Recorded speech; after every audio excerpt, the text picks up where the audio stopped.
Uh, Good morning. Yeah, good afternoon, everybody. It is May 13th, 2020, and welcome to the Board of County Commissioners Appointed Directors meeting. By way of introduction, I'm John Hutchings, the chair of the board. I also see Vice Chair Commissioner Menser and Commissioner Gary Edwards is in the house. We also have our County Manager, Ramiro Chavez, and our Assistant County Manager, Robin Campbell. And let me go around in the order of my computer. Pat O'Connor, Office of Public Defense, Dennis Osorio, IT, and Jennifer Walker, Public Works. And there's Josh Cummings, Public Works, Mary Ann Clear with pretrial, and Maria Aponte, Human Resources. And so with that, I imagine the other two might be coming in. We got Kurt Harden and Shelley Slaughter. But they're awfully busy, obviously. Kirk Harding just joined, and I believe Shelley should be joining us here in a minute. I think I was in the lobby waiting to get in. Oh, he's in the lobby. Okay. Cover your mouth. All right. So welcome, everybody. And not a whole lot has happened, has it? In the last week. So, Ramiro, I didn't see an agenda. Yeah, there is an agenda attached to the appointment. So the agenda really is an opportunity for the board to hear from your appointed directors as an open forum. Okay. So let's go around the room. I'm still trying to find it on the dadgum appointments. I don't see it in here, but that's just me. User failure. Dennis, help me out. We'll start with Dennis. Go ahead, Dennis. Good afternoon. So essentially, we're still just providing support. Most of our staff are teleworking. We're working with the courts pretty closely as they're starting to open some things up, such as FJC, and then I think June 1st they're going to have some more things on campus. So our footprint on site kind of is relative to the rest of the offices and departments. As they bring folks back, we'll bring folks back as well. But we could pretty much do all of our job remotely. In addition to that, we've been working a lot with developing our internal rates, which is always fun and even more fun during the current crisis. So we're in the process of doing that and running those models, and then we're setting up some meetings with Robin and as well working close with the other internal services to kind of make sure we're all on the same page and get gearing up for, I think, June 4th. We're planning to bring them to the board. Those are some of the big things in flight. Also, we have a couple of the big projects. Some of the big projects got put on hold, but the court video system, which I'll be bringing to the board on Tuesday. And then we're also just looking through what other projects are absolute right now, which ones can be moved around. All right. What's been your major challenge? From the operational perspective? Yes, yeah. I think it's just, it is a new way of doing business. So as we see a lot of the meetings are somewhat clunky and they're just getting everybody kind of used to that. But I've also implemented, all my teams are having bi-weekly stand-ups. So they're having the Skype meeting like this. And then I'm doing the same thing with my management team. We had an all-staff virtual meeting. So I've just really been focused on, we got to actually make extra effort right now during this time to communicate, because it's really easy to get siloed away from each other. I'm glad you recognize that. Commissioners or Ramiro, any questions for Dennis? Have any questions? Not at this time, but maybe when we're done, we'll get close to something. We'll get more. Anything, Ty? No. Nope. Okay. Let's move on then to Josh Cummings. And Ramiro, found it. Oh, good. Thank you, sir. Sorry. Thank you, Chairman Hutchings. Yeah, Josh Cummings with Community Planning and Economic Development. I would say continuing to do business with changing circumstances is really one of our huge successes, and I know that we share that with other departments. As you know, Chairman Hutchings, tomorrow you're scheduled to talk at a business group meeting, and you'd requested some successes from CPED. You'll be receiving those, but it got the kind of the juices flowing in terms of the fact that CPED has provided nimble government, responsive government, and transparent government, and continuing to do things like the docketing process and having that approved by the board, the HCP process and setting deadlines with the federal government, the permitting process, the planning process, e-inspections, public hearings, payment and refund processing. And then on top of that, finding ways to assist the business community in being responsive. One of the things that citizens asked for was an extension of the expiration of permits, and the board was able to approve that as well in a very quick fashion. So just this concept of having success is being able to maintain the pipeline and the work that we're doing, despite the changing circumstances and the way that we do it, is something that I don't want to lose sight of as we move forward in these continually changing times. Wow. So what was the middle one? It was nimble, what, and then transparent? Nimble, responsive, transparent.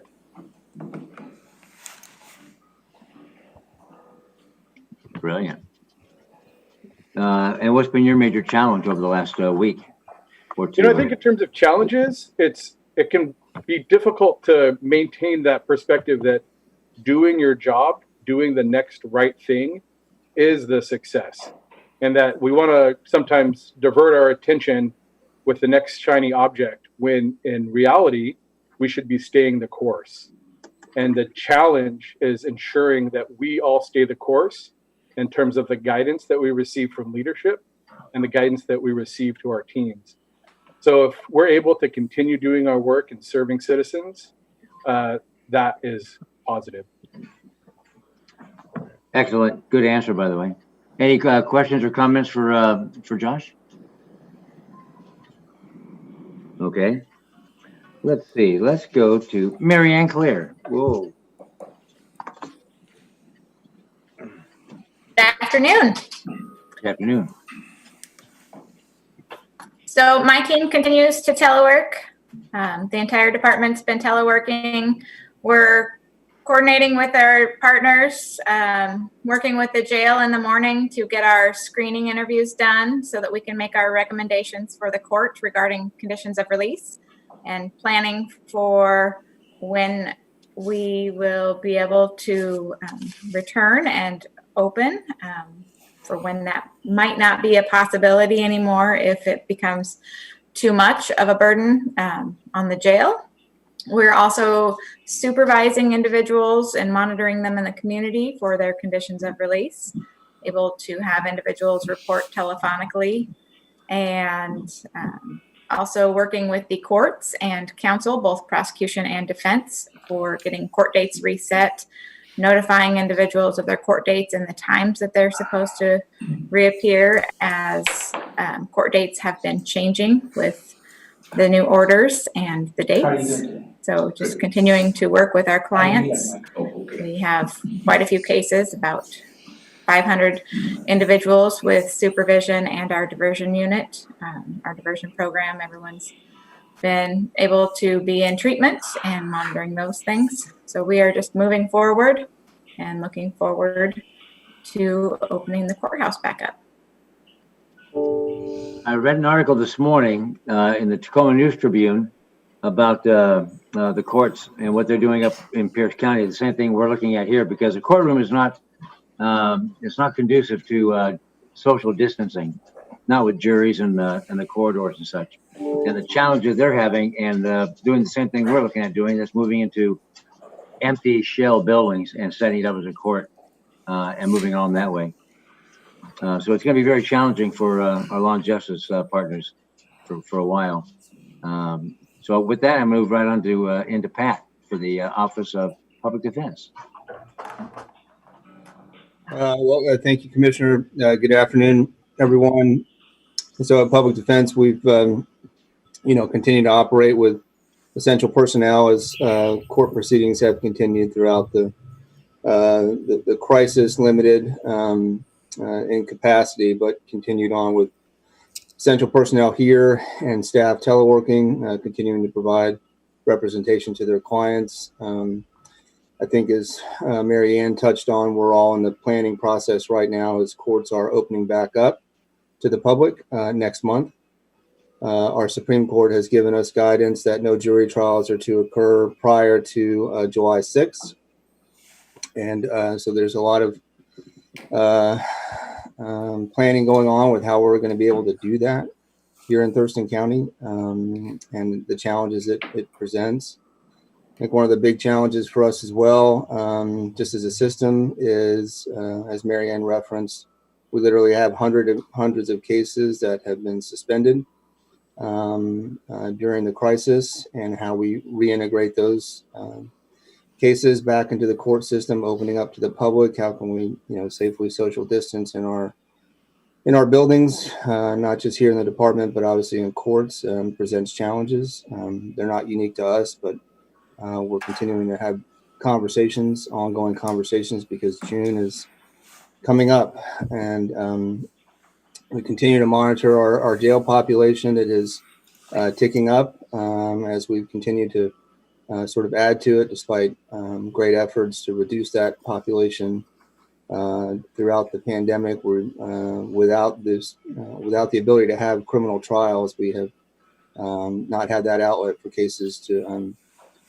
conclude. Here within the department, we have a plan in place to reopen back up to accommodate the court schedule, and then at some point when we open back up to the public, we'll be operating at less than 50% of individuals here in the department. It's the only way we can really ensure safe social distancing. So we have a good solid schedule in place, a good mix of teleworking until further notice, and individuals here to serve our clients and serve the public. So a lot of challenges to go, or challenges to get through here in the next couple of weeks, but we're looking forward to it. I think that's about it. There we go. Any questions or comments for Pat? And that goes for anybody, or for Mary Ann. Questions for Mary Ann or Pat? Wow, everybody is in awe. You guys are great. I'm gonna have a couple of comments, but I'm just Jennifer waiting. Walker. Go I'm waiting ahead. to hear everything, I guess that's. Yeah. Jennifer Walker, you're on. Good afternoon, everyone. Jennifer Walker, Public Works Director.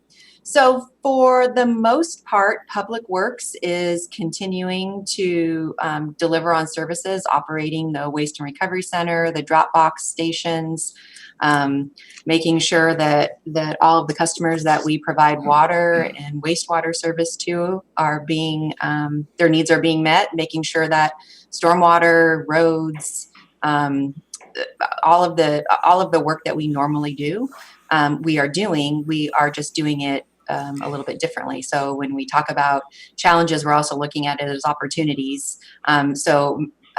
We have really conducted our work in a certain way. And now with the guidelines that are in place in terms of social distancing and the frequency of interaction with the community when we're out there, we are finding different ways to do our work. And that has been really encouraging. And it's also been, I think, at times a little taxing for staff, just because for things that they don't normally have to do, it's just kind of a routine. They're really having to think about how to do that differently, but coming up with some really good ideas and continuing to provide the services that we need to be providing. So I think the message from my group this week has just been to just recognize that at times people are dealing with this differently. And some people, we all handle stress differently, but just allowing a little bit of patience and some space and grace at times for folks. And sometimes we don't all have our best day. But as good team members, we recognize that and move past that. Well put. Because I've had people mention to me, maybe just only two, and whatever their favorite event is, they complain that, oh, I can't go do this, or I'm not allowed to do that. But I see, because of COVID, but I see Public Works mowing the yard up and down, mowing the side of the road up and down. But found out, of course, it was the city of Olympia. It wasn't the county. So people's misunderstanding or misperception can be quite daunting at times. and painted with a broad brush. Any questions or comments for Jennifer? Am I on mute? Okay. So the last few that we have. What? The last few people that we have, I think, might be a little bit meatier when it comes to information sharing. But let's go to Maria Aponte with HR, because you've got some real challenges. Not that the others are not real, but you got some real serious, timely challenges. Thank you for that. Good afternoon, everyone. So Commissioner Hutchings has been asking what the major challenges are. And I would say for this week, it's been the fraudulent unemployment claims. I sent out an email about that on Friday. As of that date, we had received 3. As of close of business yesterday, we had 20. Wow. I anticipate we're receiving more. We're not the only county that's getting these fraudulent claims. Cities and counties all over Washington and nationwide. It's been in the news. So we are just being responsive to those and basically notifying employment security when we are provided notice that one of our employees who's currently working is receiving these. So that would be the major challenge of the week. We also continue to provide services via teleworking, email, by phone. And so one of the silver linings with that is that we are re-engineering processes to make them more efficient. I believe we've been timely in delivering those services. And so I'm really proud of the HR team, and I appreciate all the collaboration across the county leaders. What else? Emergency paid leave applications continue to come in at a steady stream, and so that's been an added workload.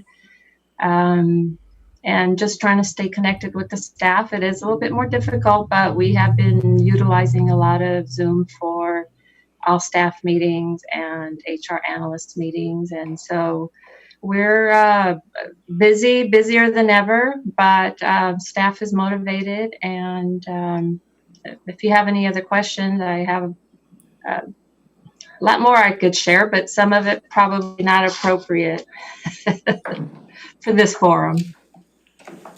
On point. No, I'm with. Did you have a question? Because you cut out. Commissioner Hutchins, you're muted. Hate that. Anybody have any questions for Maria? If the issues, HR issues you're dealing with within your own department? Okay. None. See Jennifer smiling. Wow. Well, I think each department has many opportunities when it comes to human resources and their staff. I was just interested in how Maria was going to answer that question. Yeah. I'm glad you're staying on top of the fraudulent unemployment claims. Oh my goodness. Let's move on to Kurt Harden. Kurt, you're there? I am here. Hopefully you can hear me this time. Yep. I'm going to try to put up something because everybody says they want to see me. So there you go. See if that's No mask. no mask. So there's a number of things and a number of challenges, but I will tell you that the one that's perplexing us the most right now is we talked about before about the state was proposing to start charging for PPE distribution from the state warehouse. Well, they made that decision that they're going to do that effective June 1st. They sent out a draft policy on how that's going to look. And one of the options is for the counties to take the PPE and distribute it to the end user, and then the state bill the end user directly. Thurston County is opting for that choice because that way we don't have to manage a number of contracts and have to pull in a number of, well, it's going to be on the neighborhood of over 200 now end users we have for PPE.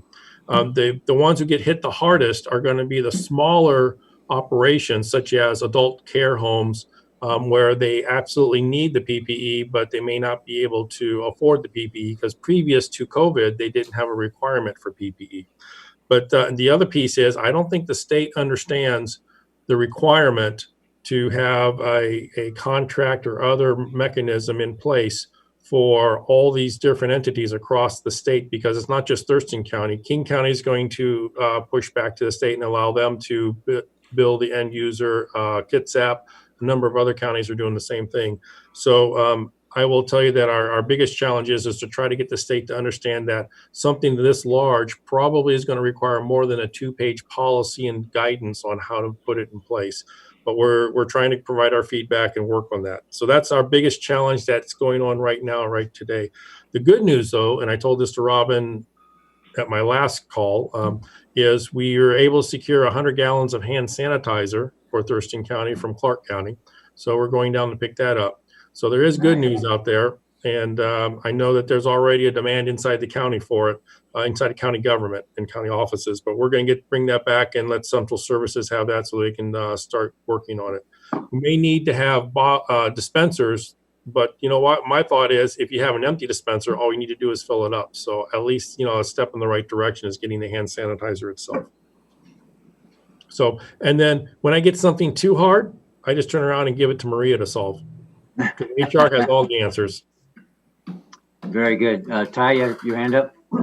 Yeah, Kurt, is there a way to, is there a mechanism by which we could treat different end users differently? Like, I don't want nursing homes and congregate care facilities to not be able to get PPE.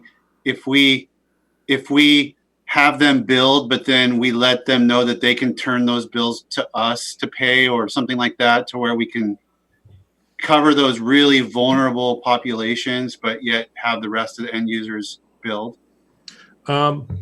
That's a financial question, and I'm going to have to defer to somebody else because I don't know the answer to that. However, I will tell you the short answer is Dr. Yu can direct us to provide PPE, which has happened in the past, to a long-term care facility that's critically short. So we do have that provision in place and capability. And so that should take care of an issue where someone may, a long-term care facility has a need and it's not being met. But that's a one each. That's not a process or procedure. So, and I'm going to jump in. Dr. Yu can require us to provide PPE to a facility, but she cannot require us to not bill them. Okay. That is a policy decision that the board will need to make. And it is within your purview to decide if we are going to cover the costs of the PPE or not. And we can make that part of the conversation tomorrow when we talk about the grants. I would like at some whatever appropriate moment, I would like to have that discussion. Okay. Yeah, as well. Yeah. And I have another question for you, Kurt, and that is, if the state's going to charge, is there anybody within their policy that is exempt from being charged? And not from the policy that we saw, but that policy only dealt with local jurisdictions such as counties and large cities. I do not know if there's other areas where they're getting something and they're not being charged. Yeah, I'm just wondering. I wouldn't be surprised if someone's not getting charged, but okay. Any other questions for Kurt or comments? All right. No comments on the picture?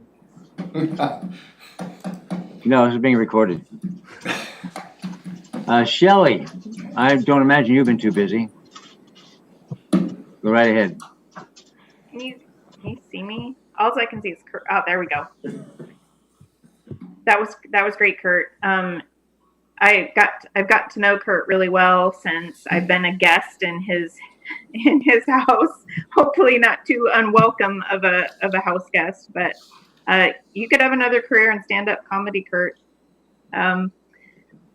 So thank you. I want to start out by just saying thank you to all of you on this Brady Bunch screen for your support of me and my department in this response.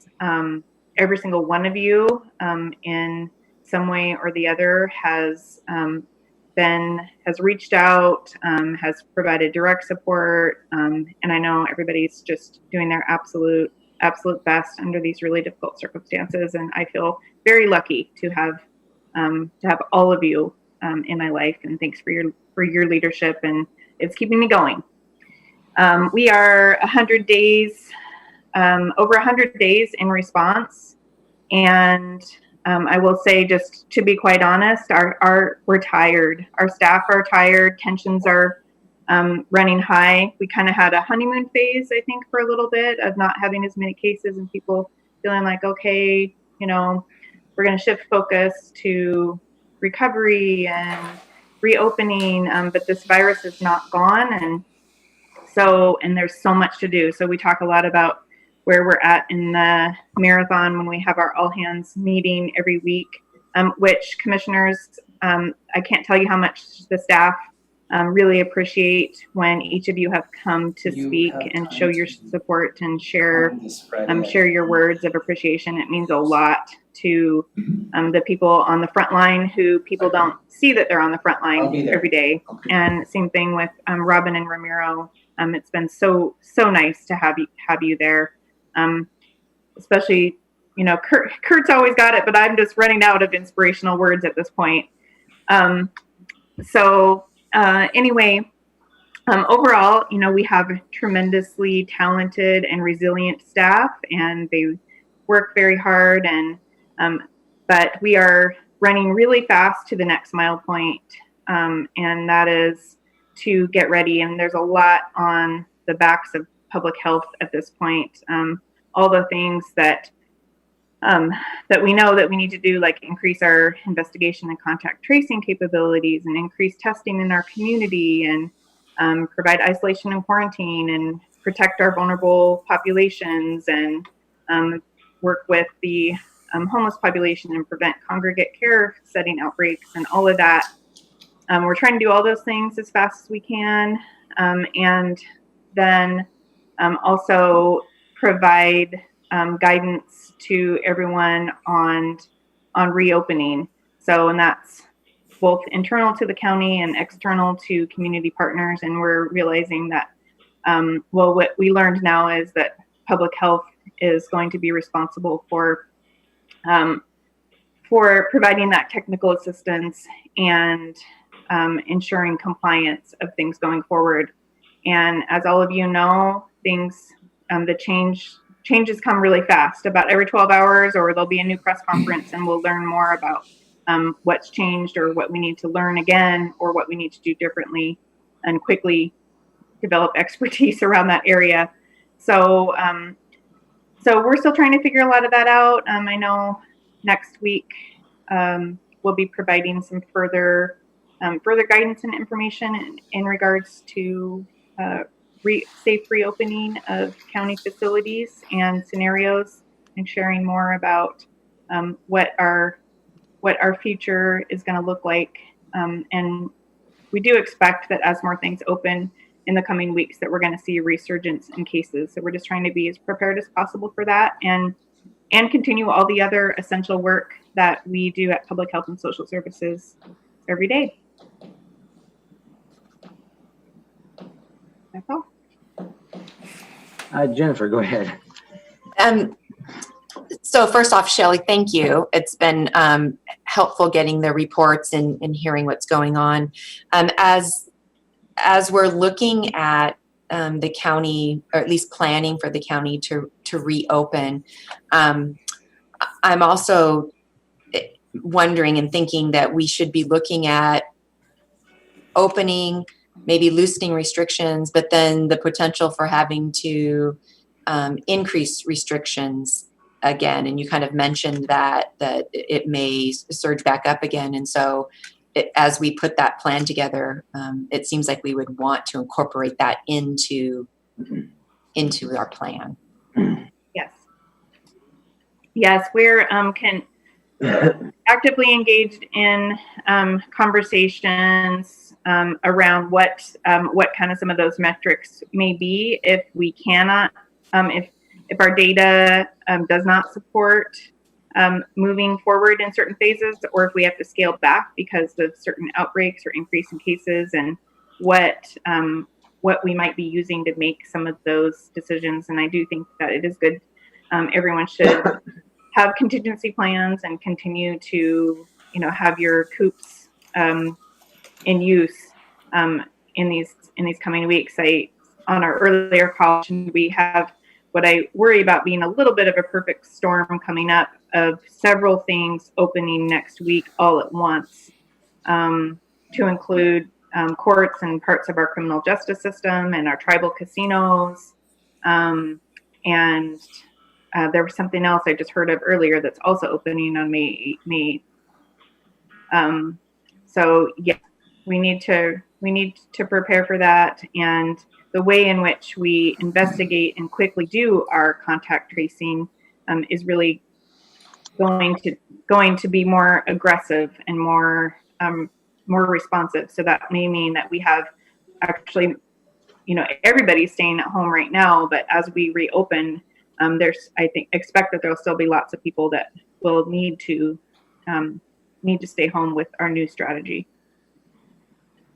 I found it interesting after hearing over the weekend about the children with this COVID-19, and then having Dr. Yu talk about that yesterday, and the Kawasaki syndrome is very disconcerting and concerning as well. And I listened to an epidemiologist, I think he's an epidemiologist this morning on the news, a national, not from this area. And he was talking about when COVID-26, COVID-52, whatever comes up, down the road, at least we'll be more positioned or better positioned then than we are now for it.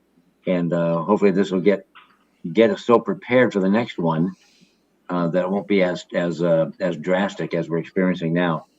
But I'm concerned about the kids, of course. Yeah, we're still learning a lot all the time. Like Kurt always says, when he talks about flu, we've known about flu for 90 years and we've known about COVID for just a little over 90 days, really. So we're still learning a whole lot about it. Right. I am really proud about how well our whole county and community is doing. So thank you for that, Shelley. And thanks for the question, Jennifer. Does anybody else have any questions for Shelley? Yeah, Gary, go ahead. Well, it's not just for Shelley. I do have a couple comments. Are we about done on going around the table, if you will? No, we still have Robin to go, talking about budget. Okay, let's wait. Oh, you're going to wait. Okay. Thank you, Shelley. Robin. Trying to find the mute key.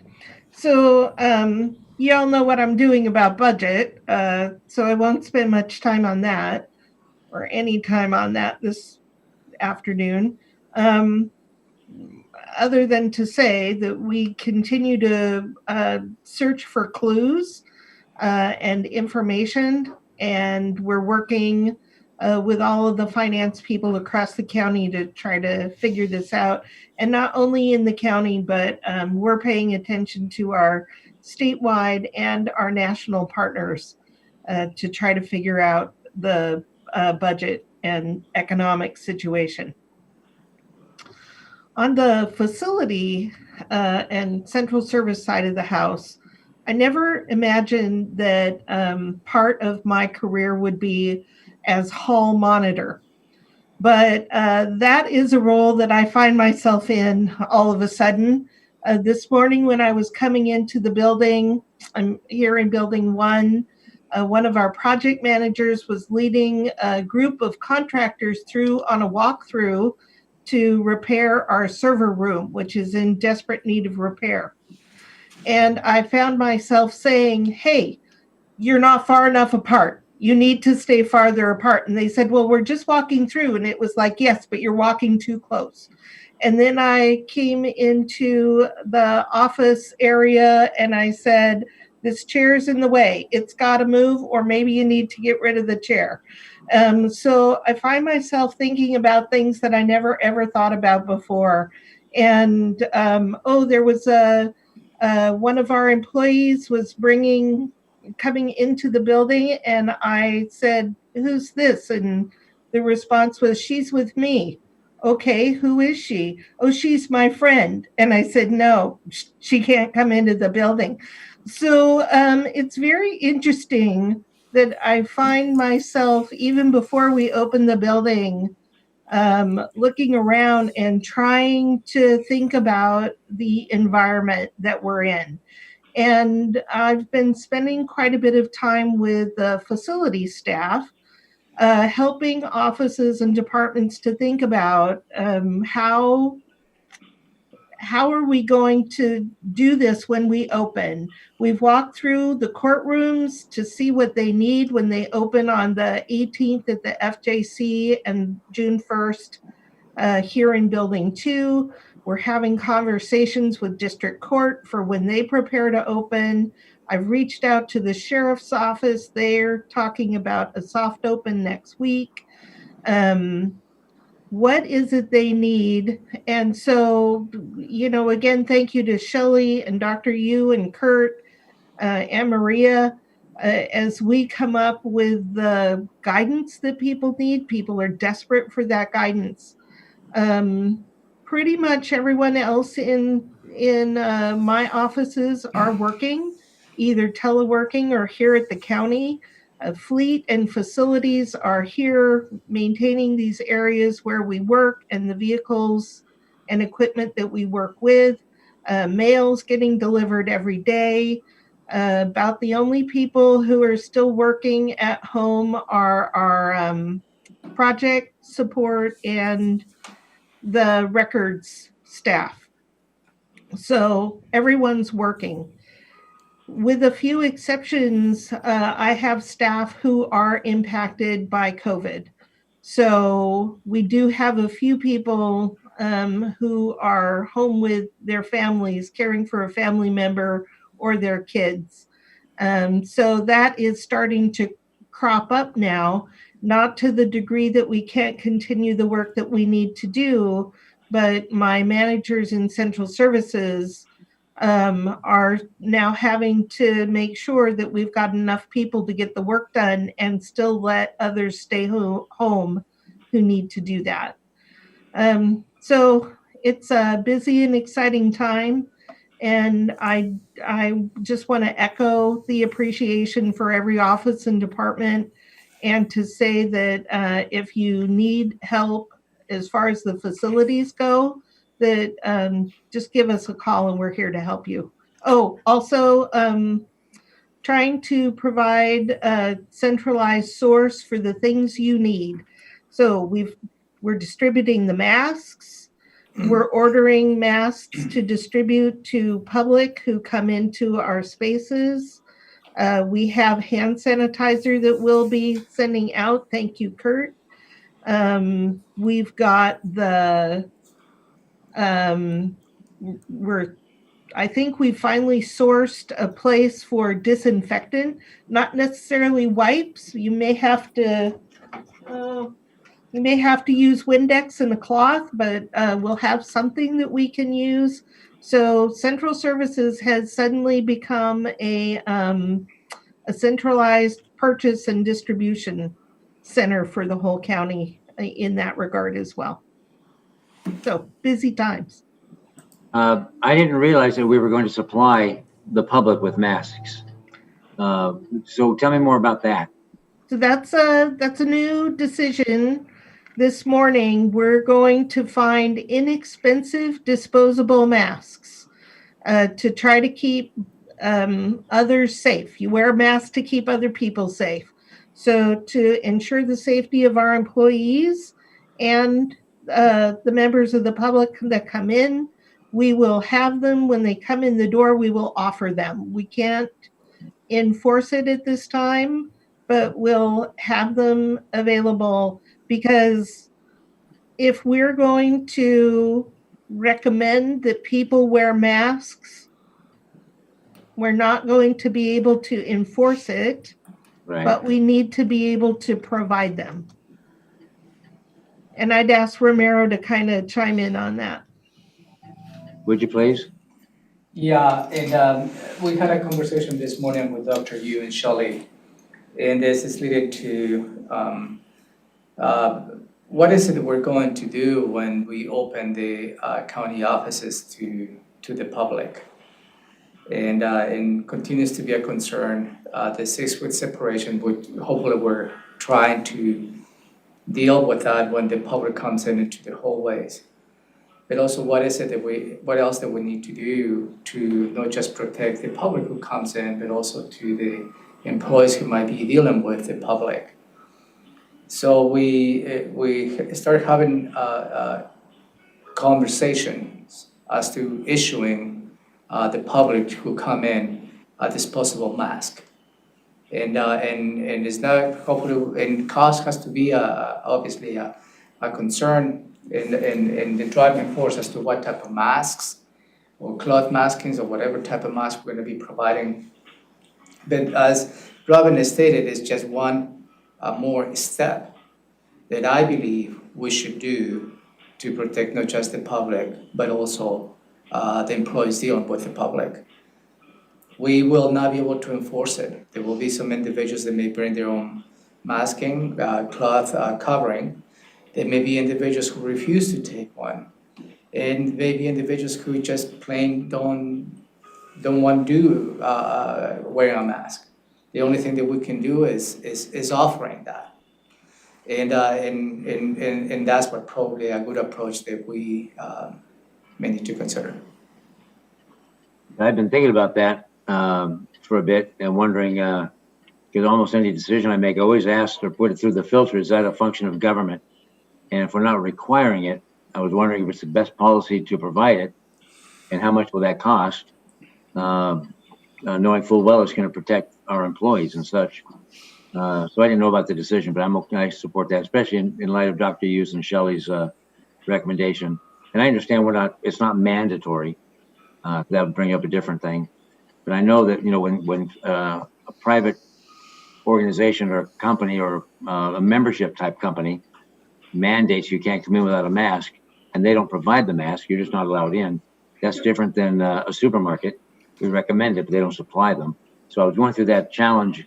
Is that something we should do or ought to do or what? And so I'm at peace with that. But it's going to be a cost issue. I just don't know how it'll be, how often it'll be used. We don't either, and it's hard to get our heads around how many are we really going to need. Are most people going to carry them and have them when they get here? Hopefully, but if we're going to open our buildings for the services the public needs, especially the courts, they don't have a choice to come to court.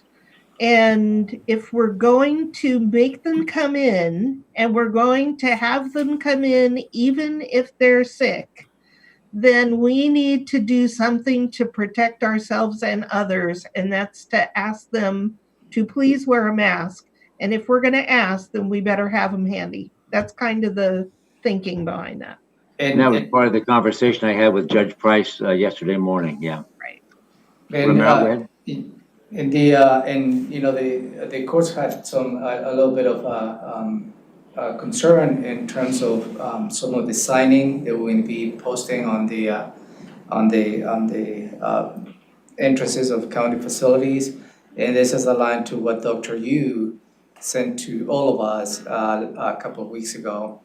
If you're symptomatic, please don't come in. But the courts don't have that option, because as soon as an individual sees the sign, walks away, and from Judge Price's perspective at least, then they're going to be issuing a warrant because they didn't appear in court. So what is it that we're going to do to facilitate that? And if somebody is perhaps symptomatic, and just providing at least an additional safety measure for us to conduct business of the county. Right. Okay. And Robin, I'm glad you brought up the fact that you being the hall monitor, because it's going to be incumbent upon all of us to comment and not just let it go by the wayside, but to say something.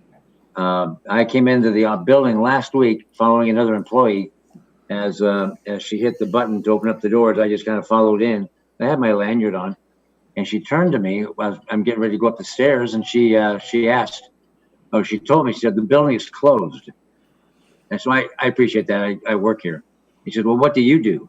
I said, probably not as much as you. So when I told her what I did, she was apologetic. I'm sorry, I didn't recognize you. That's why I have a mask on. You wouldn't recognize me, of course.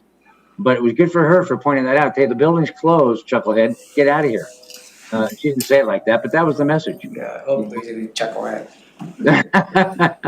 So it's incumbent upon all of us to do that, to make people more aware, because it's just not, yeah, I don't think it's in many people's psyche yet. Stay away, because we're human contact born. Any other questions or comments for Robin or any of the other directors? Go ahead, Gary. I guess I just want to take just a minute to tell all of our folks that, we appreciate what you're doing under adverse conditions. And you won't hear me say this very often, but if you folks can each think about your individual job activity of yourself and your division folks that are doing whatever they're doing in this situation.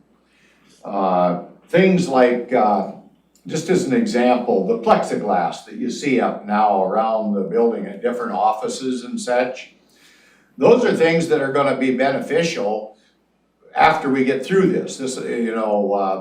Post-virus, hopefully it'll be beneficial because maybe it'll keep somebody from getting the flu, the regular flu or a cold or something. Just make everybody aware. I mean, we're all going to do things differently, I think, from this point on. And we've got federal money that came in, and it's money that we have to spend towards alleviating this problem with this COVID-19 business. So if any of you have issues or suggestions, maybe like that plexiglass, I don't know, maybe an air purifier. I don't know what your individual job requirements would be, but if you have things that you think would be beneficial towards your long-term efficiency, because we don't know how long this is going to go on, and I'm not saying we're going to be able to buy everything for sure, but I don't know how we, in the elevator, do we need to have an automatic mister in there? You don't know who was in there 10 seconds before you got in there. So just different things that are going to, that you might come up with as far as ideas that we can do. And if it's directly related to this situation, maybe we can purchase that particular item and make your job safer, maybe easier, maybe more efficient. I don't think any of us as individual commissioners probably have a super knowledge of your work situation. And I know you folks do, and kind of pass that on to your employees, that if there's ways that we can make them safer, make you safer, make the public safer, I think we are obligated to at least take a look at that, and efficiency issues as well. It has to be directly related to this new reality that we're dealing with. But I'd just like to have all of you be thinking about that. And whatever you come up with, we got to spend the money before October 15th, I think. Robin has that. We are not going to have any problem spending that money. No, I know, but at the same time, Sounds like a lot. I want to make sure that our employees are taken care of to the best of our ability to do that. And so, no, I'm not trying to give away the farm or anything like that. You'll certainly see that I will be scrutinizing those suggestions, but if it's feasible and it's something, and heck, it might even be more beneficial down the road after we're over this. But in the meantime, we're going to all be working with this new reality, some more, homework, working from home type things, and just something to think about. I don't know how Public Works is going to handle having two people in the pickup truck, for an example. I don't know, can we put an air mister in there, or a plastic partition between the driver and the passenger? I don't know. I'm not making those individual suggestions. I'm just saying that, it is something we need to continually be thinking about. And I don't want you to be afraid to bring those ideas to us to see if we can't make it fit somehow. So I completely agree. We need to reserve some of that money to support the county. But I did want to just jump in, Commissioner Edwards, and thank you. You brought that plexiglass idea really early. And it was something I had not thought about, but immediately asked our facility people to look into. And you almost can't get plexiglass now. Whoa. By raising it early the way you did, we were able to get what we needed and get it up around the county. So thank you for bringing that idea. And I would just encourage everyone, if you've got ideas, please do bring them forward. Thank you. Ty, you have any questions or comments? We're going to be discussing, the thing that I've been wrestling with is the budget issues, and the challenge that I keep butting my head up against is that, you want the policies to be even-handed and fair across the board, but we manage so many different kinds of business, and the one-size-fits-all doesn't really work. Or most of the one-size-fits-all strategies don't work. But when you start going away from the one-size-fits-all, then it seems like you're being unfair and playing favorites and not treating the different groups the same. So I'm just throwing that out there because that's something that I'm struggling with, and I'm gonna do my best to juggle those two sort of competing tensions that I'm feeling in every single strategy. It's like it might seem great for 75% of the departments, but it's gonna be inefficient for the other quarter. And how do we strike that balance? So any creative ideas, like Mary Hall's groups, she sent out a survey and her staff ranked the different strategies and gave some comments. I didn't agree with all of them, but they were useful to hear what folks are thinking. If you have thoughts of where your employees are, or where you think, I want to hear that. So, please don't hesitate to send us an email with your thoughts about how we might best do this in a way that's fair but efficient for the county. This is the county government, is just, I could take any of my other organizations that I work for, the Orca Clean Air Agency, the wastewater treatment, any other kind of business is focused, and it's very obvious what kind of strategies will work for that business. But we're juggling like 20 different kinds of companies here, basically, and you all do things differently, and you all have different levels of criticality to, public safety or public health or the economy, et cetera. And it's just so difficult to know how to handle this type situation with the county government being so diverse. So any help and advice, guidance about your department, I'd really appreciate. And with that, we have 3 hours of budget talks in the morning, and then we have a short 7.5 hours of it on the 22nd, a week from this Friday, to sort this out, because this is the daunting task that needs to be addressed. That's the elephant in the room, and we're not alone. So any ideas, any suggestions is very helpful. And I would also thank the directors. Several of you have mentioned about your employees and how your employees are coping.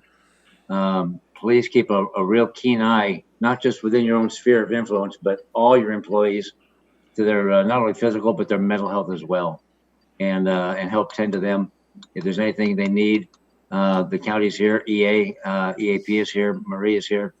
There's all kinds of resources to help your employees, because this is still difficult. It's been just over 100 days, and we've made it thus far, but it's so dadgum tough, as the coroner will tell you too, and law enforcement on many people. So keep an attentive eye to your employees. We're all in the same family. Ramiro, do you have I'm sure you've got something to add, sir. Nothing at this point, thank you. Boy, I was sure. All right, any final comments from anybody? We're 4 minutes early. Hey, all right, going around. Hey, Hutch. Thank you all very much for coming to the table, to the counter. Commissioner Edwards like to... I saw him. To the counter, the table, to the couch, wherever you are, thank you for coming. Go ahead, Gary, wrap it up. I'm just wondering from Shelley's perspective, I know we've got a bunch of folks in the county that have kids, and I don't know if you want to give a little more information. I mean, I appreciate this information that you sent to us. I guess all the employees, do they all get that to kind of be aware of with their kids? That's what bothers me about this. You know, our society is used to old people dying. That's just part of the gig. But we don't like it very much when it starts affecting our kids. So I hope, we don't know much, but. Go ahead, John. In regards to the Kawasaki-like Yes. immune syndrome that we're seeing in kids. Just yesterday, we got some guidance from the state health officer, and we sent out an alert to all pediatric healthcare providers. That's what Commissioner Edwards is flashing. That's what Okay. I'm kind of flashing here. Good. So that information we have not shared out to all employees. We may include that in one of our communications that we have put out to the public with Dr. Yu's letters and we're putting out lots and lots of information on social media and in the news all the time. We haven't had any reported cases of that syndrome in Thurston County, fortunately, yet. But our latest few cases have included young children. And we know that kids are getting COVID-19. And so we're now on alert for this new thing. We continue to hear of new symptoms and all kinds of things with this virus. Okay, thank you.